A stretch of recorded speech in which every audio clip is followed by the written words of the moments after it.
will order the Education and Justice Departments can be possible to breach the campaigns and to hack and leak information from them. A lot of people are worried that we'll have nation states attacking the voting machines, changing votes.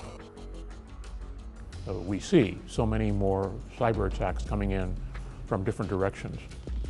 2016, we saw this hack and leak operation against Hillary Clinton that was very damaging and very widely reported in the media. So you have the Russians attacking the foundations of American democracy. So we return the favor. We will use cyber tools to attack the foundations of Russian autocracy.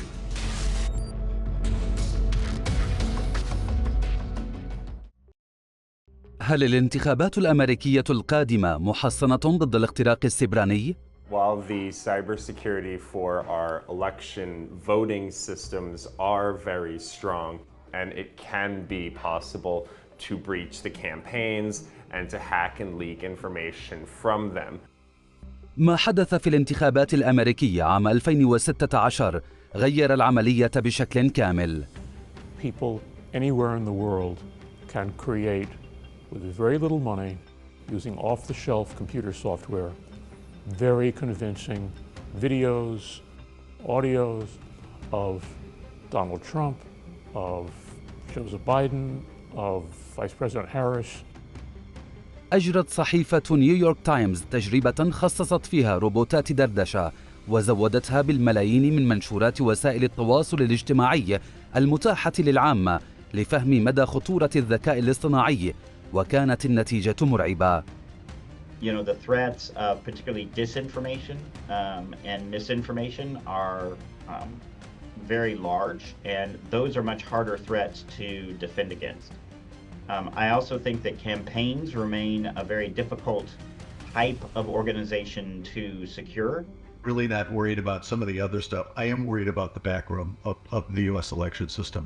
ديسمبر 2023 في غرفة العمليات بالبيت الأبيض شارك مسؤولون أمريكيون في تمرين عملي يحاكي سيناريو ينشئ فيه عملاء صينيون مقطع فيديو مزيفا بالذكاء الاصطناعي يصور مرشحا لمجلس الشيوخ وهو يتلف بطاقات الاقتراع في انتخابات الرئاسة 2024.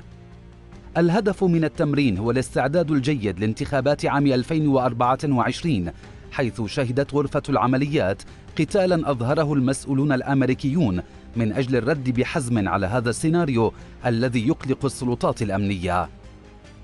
أصبح الذكاء الاصطناعي بقدراته المتقدمة، خاصة ما صار يعرف بالذكاء الاصطناعي التوليدي، مقلقا للمسؤولين الأمريكيين، فهذه التكنولوجيا تنتج في دقائق معدودة محتوى يصعب التفريق بينه وبين ما ينتجه الإنسان، لذلك يقلق الذكاء الاصطناعي المسؤولين الأمريكيين بشأن إمكانية استغلاله للإضرار بانتخابات الرئاسة 2024. So when we talk about cybersecurity with the presidential elections, we are looking at something that concerns a lot of people. A lot of people are worried that we'll have nation states attacking the voting machines, changing votes. في 5 من نوفمبر المقبل سيدلي الأمريكيون بأصواتهم في الانتخابات الرئاسية، ويتوقع أن تحصل سيناريوهات تهدف إلى التشويش على الناخبين، على سبيل قد يصل مقطع فيديو للناخبين يقول إن مركز الاقتراع الخاص بك مغلق أو أن موعد الاقتراع تغير. ما زالت هزيمة هيلاري كلينتون عام 2016 عالقة في أذهان الأمريكيين. 19 من مارس 2016 وصل إلى جون بوتيستا بريد إلكتروني، وكان في ذلك الوقت مدير الحملة الانتخابية لهيلاري كلينتون بين عامي 2015 و2016. وكان البريد الإلكتروني يبدو وكأنه سؤال الأمان من شركة جوجل، ولأنه متمرس في عالم السياسة وحذر جدا سأل تقنيي الحملة الانتخابية إن كان البريد الإلكتروني شرعيا ومن شركة جوجل. للأسف جاء الرد بنعم. Interestingly enough, the most successful attacks are the simplest. They take advantage of bad passwords. They take advantage of somebody clicking on a link that they don't know about. They take advantage of very simple what's called social engineering, something to make you do something right away that you might not do if you had a few minutes to think about it. In 2016, the very next year, the Democratic National Committee email hack took place. And there we were ready. And we were approached by the Democratic Party, by the National Governors Association, and others, and so we began doing work specifically to secure elections around the country, around the United States. In 2019, Google approached us with a multi-million-dollar gift which enabled us to do election cybersecurity training in all 50 states. That's more than even the federal government did in 2020.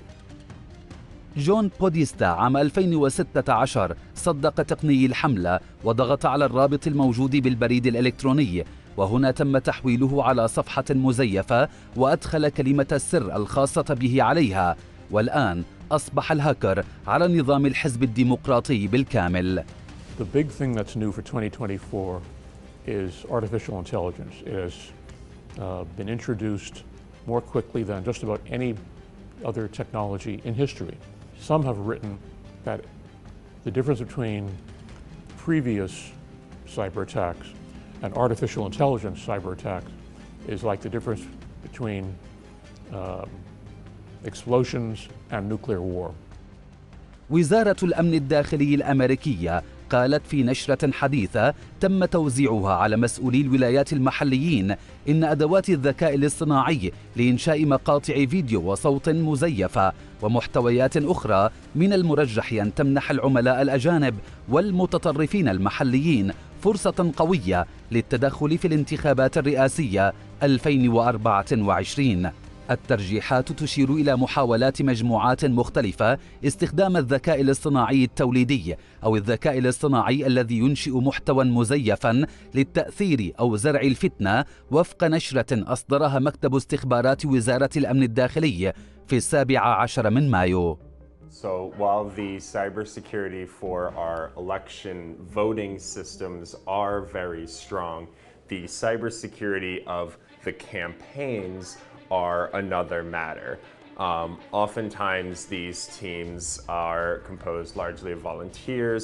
They are not very long-standing organizations with well-established procedures. So oftentimes the cybersecurity of the campaigns is not so effective, and it can be possible to breach the campaigns and to hack and leak information from them. We've seen this in 2016, we've seen attempts in 2020, and we've seen the same thing even again this year in 2024.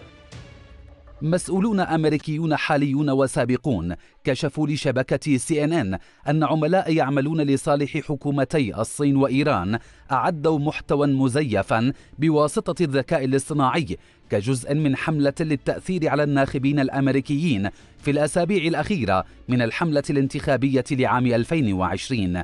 لم ينشر العملاء الصينيون والإيرانيون مطلقا الصوت أو الفيديو المزيف علنا، لكن المعلومات الاستخباراتية توضح المخاوف التي كانت لدى المسؤولين الأمريكيين قبل 4 سنوات بشأن استعداد القوى الأجنبية لتضخيم المعلومات الكاذبة حول عملية التصويت. In 2024, we're much better prepared than in 2020. And the reason is that in 2020, it was still new. People weren't quite certain of the extent, sophistication, and number of attacks that were coming in. Now we know that, in fact, David Sanger, who covers intelligence for the New York Times, he says 38 countries are engaging in attacks on the United States, cyber attacks on the United States. And so we all read about Russia, China, Iran, North Korea, maybe Pakistan, but 38 countries. So I asked David Sanger, okay, what's country number 38? He said, Bangladesh. Bangladesh? Why is Bangladesh attacking the United States? He said, because it's cheap and easy. وكالة الأمن السيبراني الأميركية وأمن البنية التحتية الأمريكية حذرت أنه مع تزايد قدرات الذكاء الاصطناعي من المهم لمسؤولي الانتخابات أن يفهموا كيف يمكن أن تؤثر هذه القدرات على أمن ونزاهة البنية التحتية للانتخابات. وتضيف الوكالة أنه يمكن للجهات الفاعلة الخبيثة بما في ذلك الجهات الفاعلة التابعة لدول أجنبية ومجرمي الإنترنت الاستفادة من هذه القدرات لأغراض شائنة.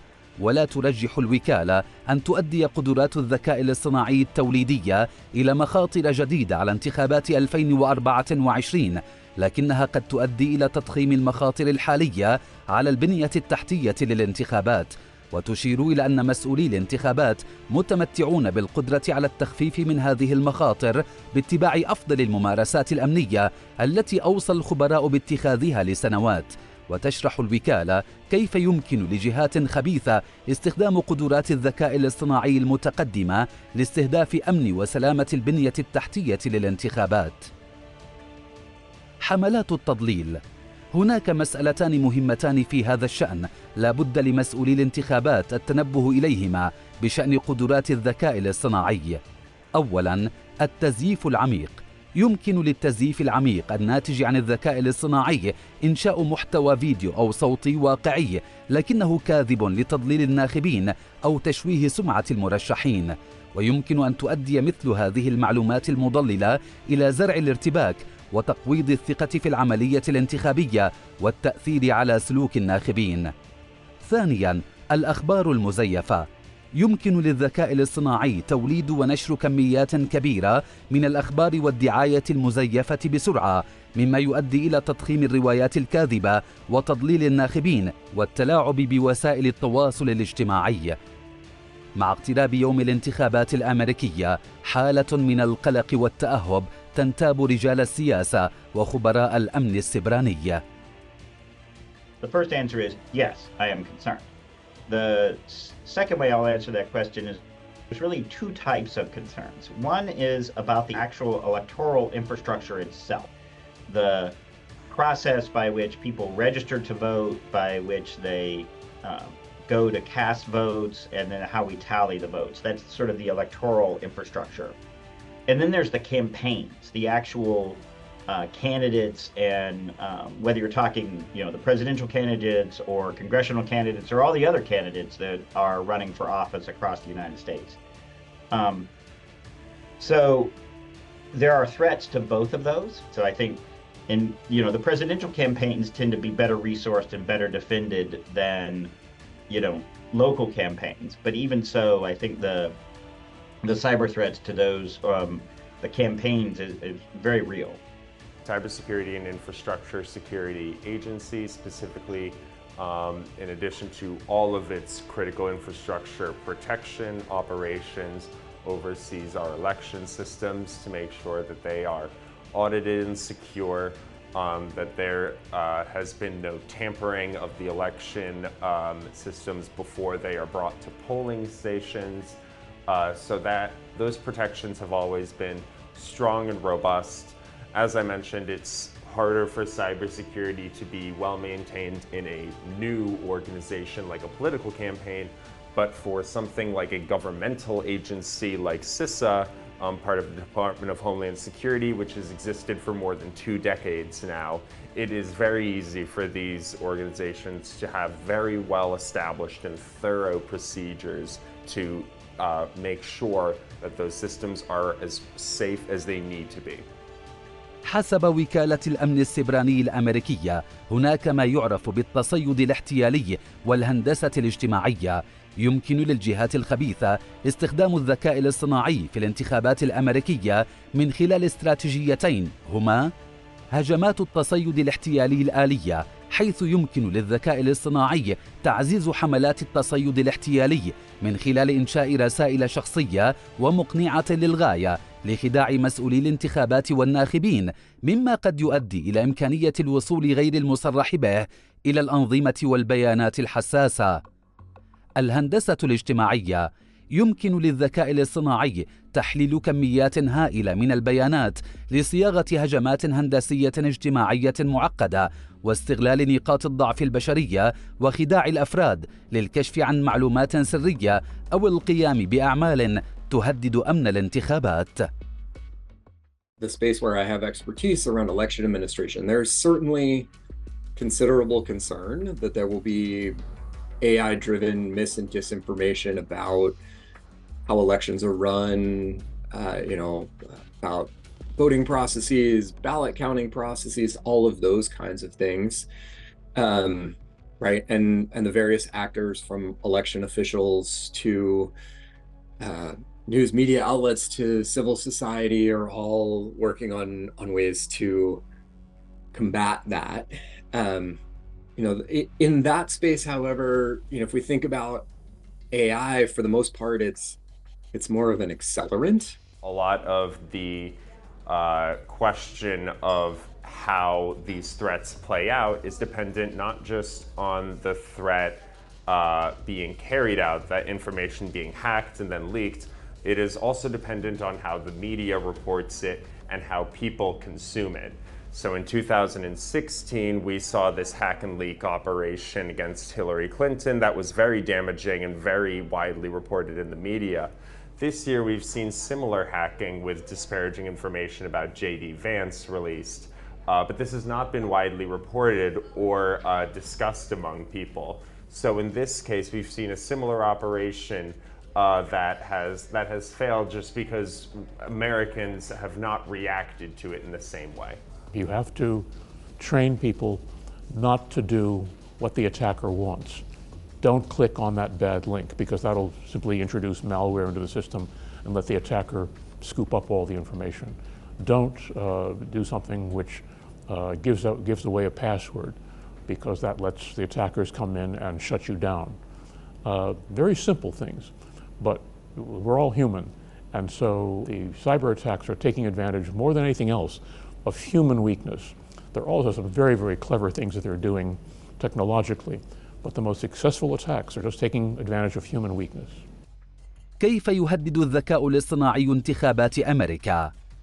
أعد مكتب التحقيقات الفيدرالي بالتنسيق مع وزارة الأمن الداخلي ووكالة الأمن السيبراني وأمن البنية التحتية واللجنة المساعدة للانتخابات الأميركية وثيقة حول مساعدة مسؤولي الانتخابات على الدفاع ضد مخاوف التهديد التي قد تظهر خلال انتخابات عام 2024. وأوضحت الوثيقة التي حصلنا عليها أنها تمثل تهديدات البنية التحتية للانتخابات. حادثة العامل المؤقت. أدخل عامل انتخابات مؤقت محرك فلاش شخصيا غير مصرح به في نظام تسجيل الناخبين الذي يحتوي على بيانات سرية، واستخدم هذه البيانات لأغراض غير قانونية. حادثة نشر المعلومات السرية. تم نشر صور لنظام انتخابي وكلمات مرور سرية عبر الإنترنت بواسطة مسؤولين محليين سمحوا لشخص غير مصرح له بالوصول إلى النظام. في 15 من مايو الماضي قدمت مديرة المخابرات الوطنية أفريل هايب شهادة للجنة المخابرات في مجلس الشيوخ حددت فيها روسيا باعتبارها أكبر تهديد أجنبي للانتخابات الأمريكية هذا العام، وذلك بفضل التطورات السريعة في الذكاء الاصطناعي. If you look at the major adversaries that we face, whether you're talking in geopolitical terms or in cyberspace terms, they've actually been remarkably consistent for the last 15 to 20 years. Russia, China, Iran, North Korea, and cyber criminals globally. Those are really the main cyber threats that nation states and then the cyber criminals are the ones that pose the major cyber threats to the United States and by extension, other Western democracies and our allies. Much of the US election infrastructure is not connected to the internet. Like, the voting machines don't connect to the internet. The tablets that are sent out to polling places have very limited access to the internet. They may sync up periodically, but there's lots of safeguards in there so that you can't disrupt the system, and lots of checks to make sure that there aren't unusual things happening in there, that sort of thing. And the tablets aren't used for voting, they're just used for figuring out who has voted, right? Keeping track of those sorts of things. So the system is built with the sort of redundancies and safeguards to prevent that from being a major concern.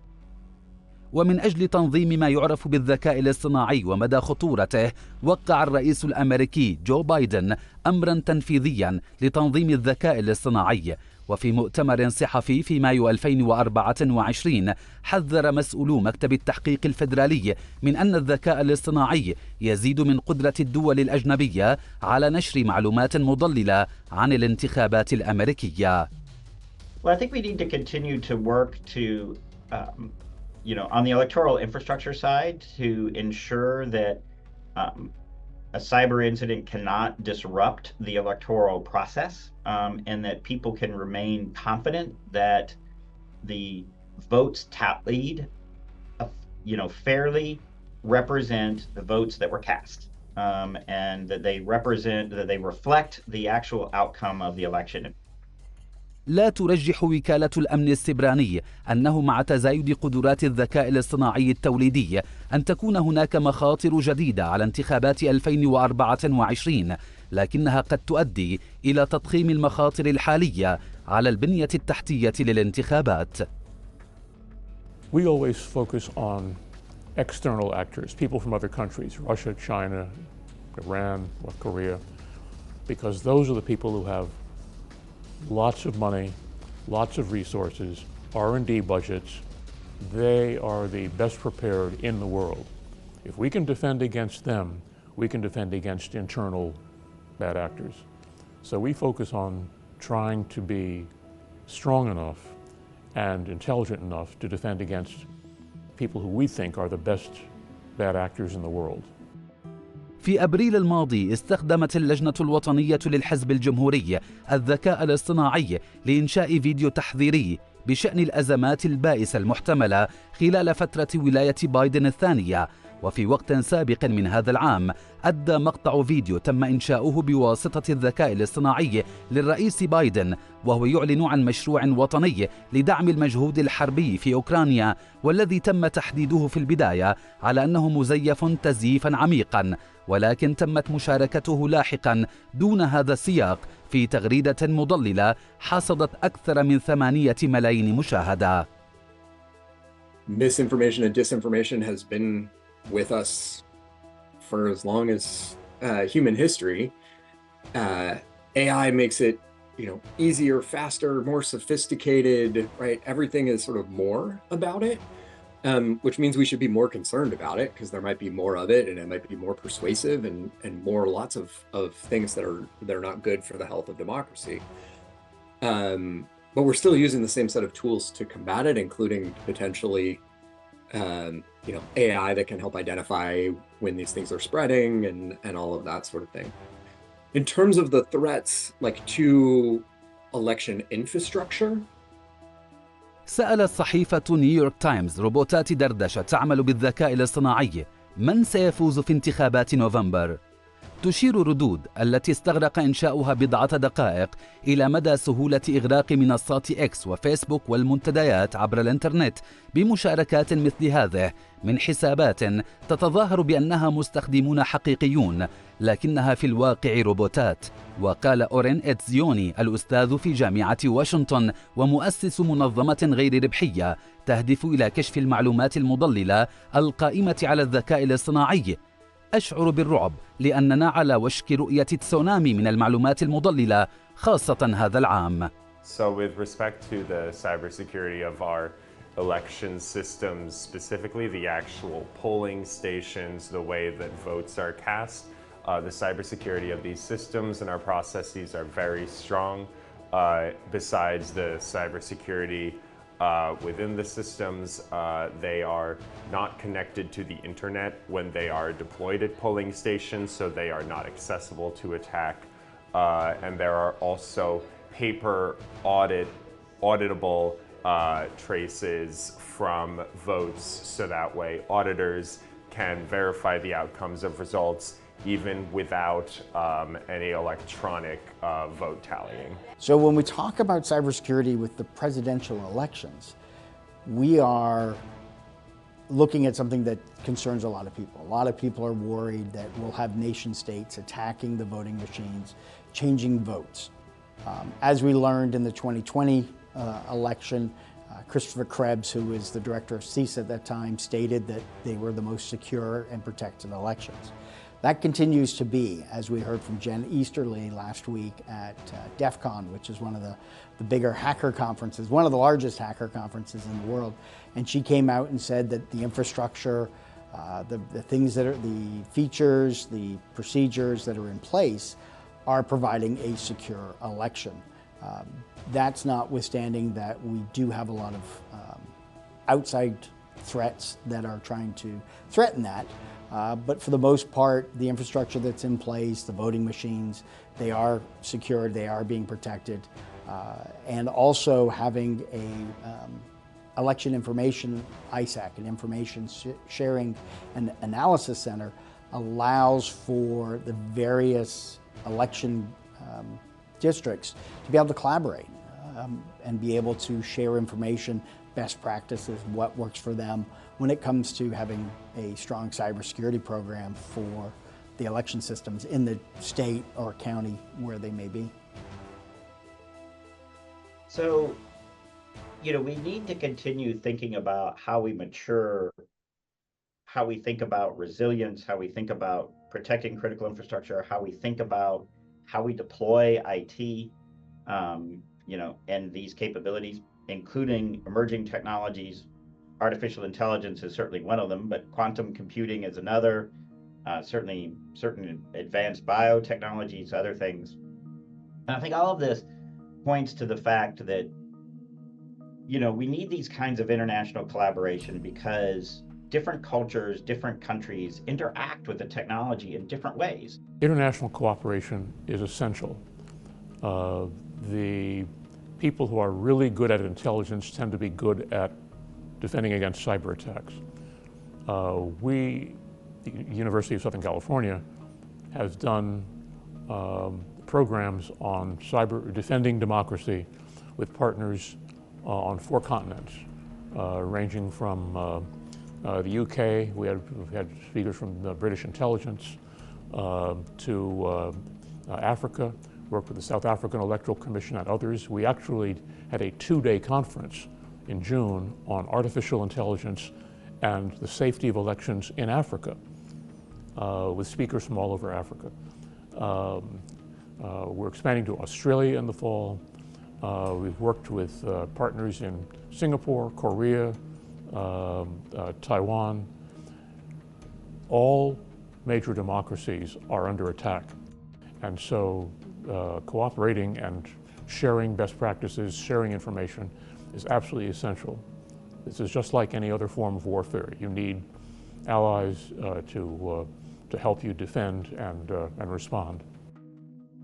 حسب وكالة الأمن السيبراني الأميركية، ومع اقتراب الانتخابات الأمريكية، تتهم واشنطن موسكو بمحاولات التأثير عبر التضليل الإعلامي ودعم جماعات متطرفة، وتهدف روسيا لزعزعة استقرار الديمقراطيات وإضعاف خصومها الدوليين.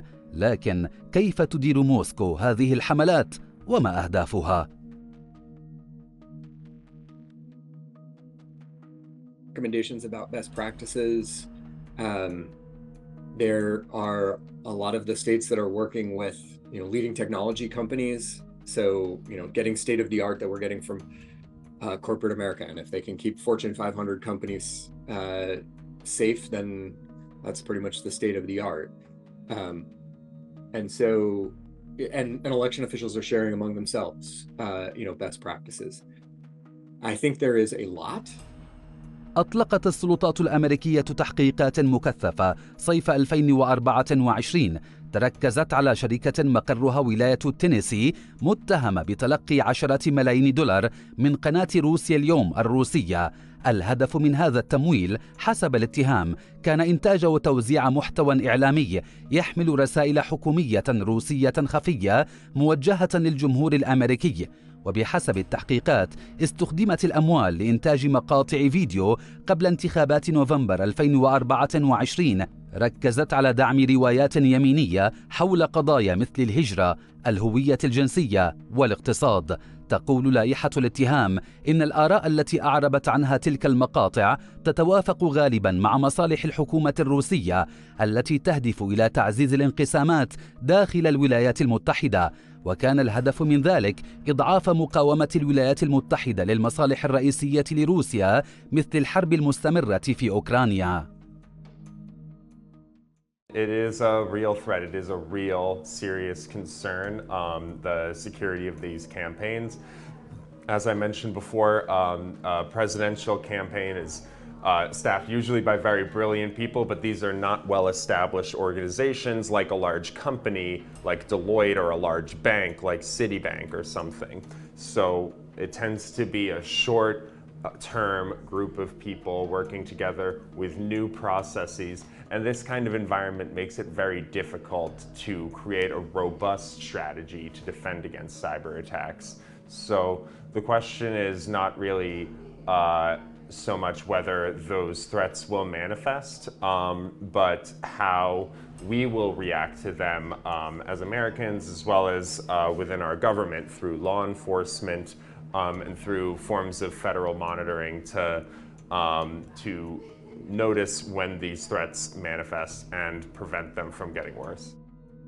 في أكتوبر 2023 أصدرت الولايات المتحدة تقريراً استخباراتياً إلى أكثر من 100 دولة حليفة يؤكد أن روسيا تستخدم مجموعة من الوسائل مثل الجواسيس والشبكات الاجتماعية ووسائل الإعلام الحكومية للتأثير على الرأي العام وزعزعة الثقة في نزاهة الانتخابات. In the U.S., cybersecurity is a continuing challenge for a lot of organizations. We see every day another organization is breached or has a ransomware attack that happens to them. A lot of the time it's because of either social engineering. 70 to 90% of the attacks that occur are successful because they're attacking the human. They're going after them through social engineering, phishing, business email compromise. And we see a lot of that within education, the government industries, as well as healthcare. And so as these organizations are challenged by implementing more and more cybersecurity, having a strong security culture goes a long way to being able to help protect and reduce the risk of a cyber attack within the different organizations. Those are certainly some of the major concerns that we have from a nation-state situation. I think in particular, I would say it's been very concerning some of the activity that we've identified here in the United States that the U.S. government has called by the name Volt Typhoon, which is a fancy way of saying it's a code name for Chinese government-sponsored activity to gain access to U.S. critical infrastructure, which the U.S. government judges, and I agree with their judgment, that it would be used in the event of a conflict to try to hold the U.S. at risk and reduce our freedom of action to oppose what China is doing. وفقا لتقرير الاستخبارات الأميركية الصادر في أكتوبر 2023 تهدف روسيا إلى هدفين أساسيين من خلال تدخلها في الانتخابات الديمقراطية. أولاً تصوير هذه الانتخابات على أنها غير موثوقة، وثانياً نزع الشرعية عن الحكومات المنتخبة مما يؤدي إلى زعزعة استقرار الديمقراطيات وإضعاف أعدائها حول العالم. The U.S. is working very actively. Going back to President Obama, he actually signed an executive order which is the beginning of the organization of U.S. Responses to cyber attacks. And it was which government agencies do what. The FBI is critical in the United States. The U.S. Army Cyber Command is critical. The National Security Agency and other intelligence agencies are critical. They each have a different role. And each and every one of the 50 states in the United States has set up an election cyber attack defense and response unit, typically in coordination with both the federal government and with their state National Guard. We also have university partners in almost every state.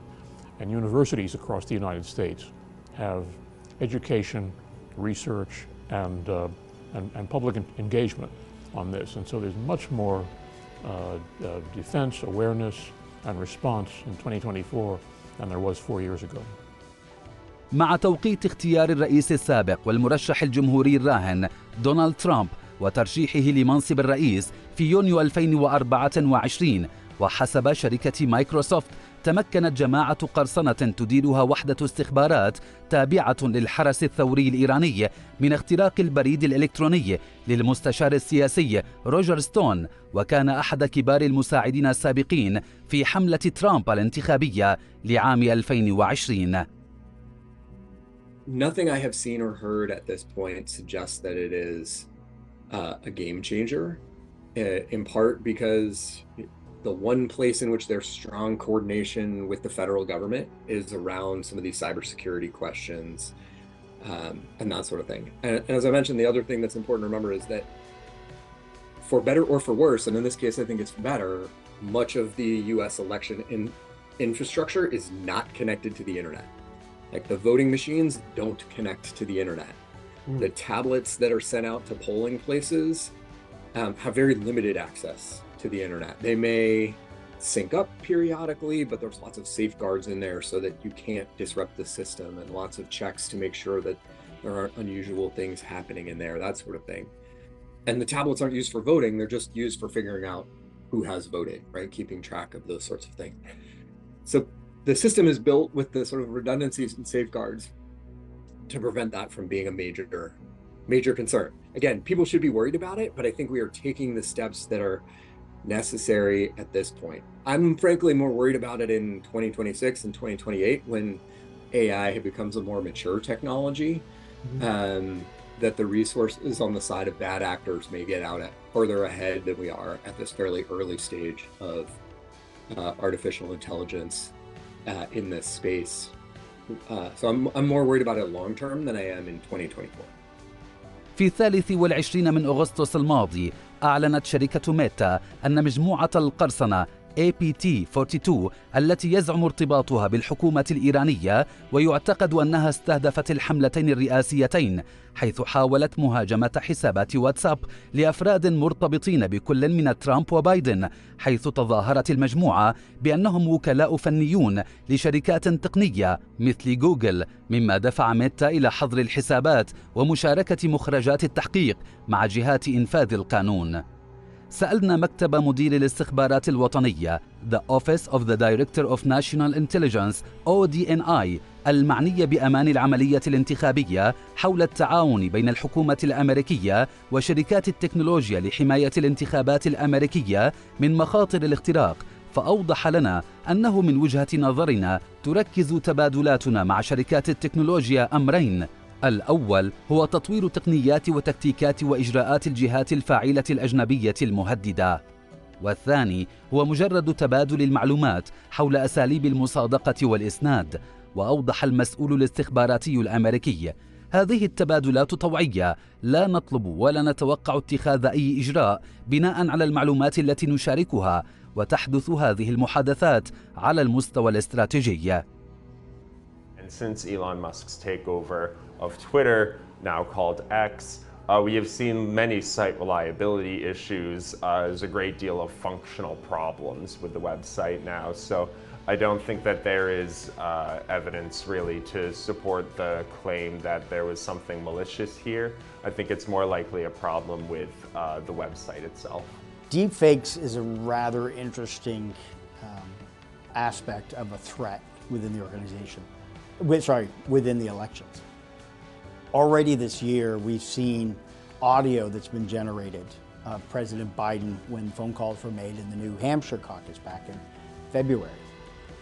The interesting thing with that is the person that created it and put it together is a street performer and had learned 11 labs very quickly. The learning curve on those programs is not very steep. Somebody with a little experience in computers can easily use these programs to create what we call synthetic media. And in this case, it was taking the audio, and there's plenty of it, of President Biden, and creating that fake audio file. asking, you know, the people in New Hampshire to go out and vote. And we're constantly dealing with deepfakes. Now, the big concern a lot of people have is in video. Audio is a lot easier to create, and with very little information, very little. From what I've heard, it's been 3 seconds. I've heard 17 seconds. I've heard 47 seconds. That's not a lot of data, essentially, when you think about it, to create a voice that sounds like the person that you want to create that deep fake for. And that is a big concern. The audio is going to be a bigger concern over the video. Video right now isn't there yet. It's very, very, very close. So far, we haven't seen any major cyber attack that has been successful. Some are saying that some adversaries are holding back, that really it wasn't until the middle of August that there was beginnings of a series of cyber attacks. Headline, middle of the August in the New York Times, this hacking of presidential campaigns has begun. Middle of August. So we're just beginning to see the bad actors ramping up. We think it will probably peak in October, from October to our election day. So that's when our defenses are really going to be tested, and we'll see what happens. يسعى البنتاغون من خلال استراتيجية أمنية إلى تحقيق 4 أهداف تتعلق بالدفاع السيبراني والجهوزية لخوض الحروب وبناء شبكة لحماية المجال السيبراني مع الحلفاء والشركاء لتحقيق تقدم دائم في المجال السيبراني. The measures that political campaigns and election offices are taking are really just a step up from what we did in 2020, which is very simple. Everybody has to be aware that their passwords have to be complex, that they should be using very simple multi-factor authentication. You probably have to use it for your bank account. They should not be clicking on links that are bad, that could link to malware. Those are the very simple things, but it's much more training this year because so many more, we see so many more cyber attacks coming in from different directions. The other thing which we are seeing this year, and we saw a little bit in 2020, is that foreign adversaries are becoming very clever. They're very smart about where they attack. They're finding points of vulnerability. They have found, for example, in 2020, that all of the US election returns on election night come from one computer. And so attackers from Russia began to pound that computer on election night. These companies have a very powerful role to play in combating these deep fakes and fake AI-generated information. By virtue of being platforms, it is easier for them. They are in a good position to spot this fake information and flag it as incorrect. So for example, when Donald Trump posted a fake endorsement from Taylor Swift with AI-generated images of Taylor Swift endorsing Donald Trump and Taylor Swift fans supporting Donald Trump, it's very hard for us to prevent AI from making those images. That is nearly impossible to prevent those images from being made. What we can prevent is people seeing those images and believing they are true if we intercept them on the platform. So I believe Donald Trump posted those images on his own social network, Truth Social, that probably does not have these protections, but if you were to post that on Threads, for example, which is part of Meta, or Instagram or Facebook, both part of Meta, Meta would be in a good position to flag those as incorrect. Deepfakes are a big concern, the synthetic media, but I think a lot of things are in place for people to be skeptical of it, and we have the technology to quickly be able to detect that it is a deepfake. So there's a lot of talk about AI and deepfakes, but that's not the real threat to the U.S.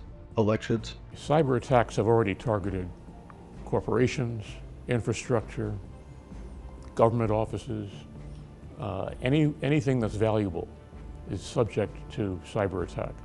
The electric system, communication systems, the water supply. All of these are eligible to cyber attack, and most of them already have been attacked. So it really is everywhere. It is something which we have to worry about in every part of our daily lives, in every part of business, every part of government, every part of research. It's something which is going to be as common as air. When it comes to competition and military conflict between large states like the United States and Russia and China, cyberspace is often the domain of conflict where countries can attack each other without the same concern of escalation as if they were to directly attack each other physically in the air or on the ground or at sea. So we have seen this very often in the Middle East. This is one of the most important trends that we notice, where in the Middle East there is often a great deal of conflict in practically every country, often below the threshold of a direct war between two states. It is usually a state and a proxy of another state, or a conflict between two different proxies. And so cyberspace becomes a very popular domain for conflict in the Middle East. It is really a microcosm of what is happening everywhere else. ما بين خطوات عديدة اتخذتها الولايات المتحدة بشأن الأمن السيبراني على مدار السنوات الماضية حتى الآن، منها استراتيجيات وقرارات تنفيذية واتفاقيات دولية، يبقى السؤال الذي يطرح نفسه: هل استعدت الولايات المتحدة جيداً للانتخابات المقبلة من ناحية الأمن السيبراني؟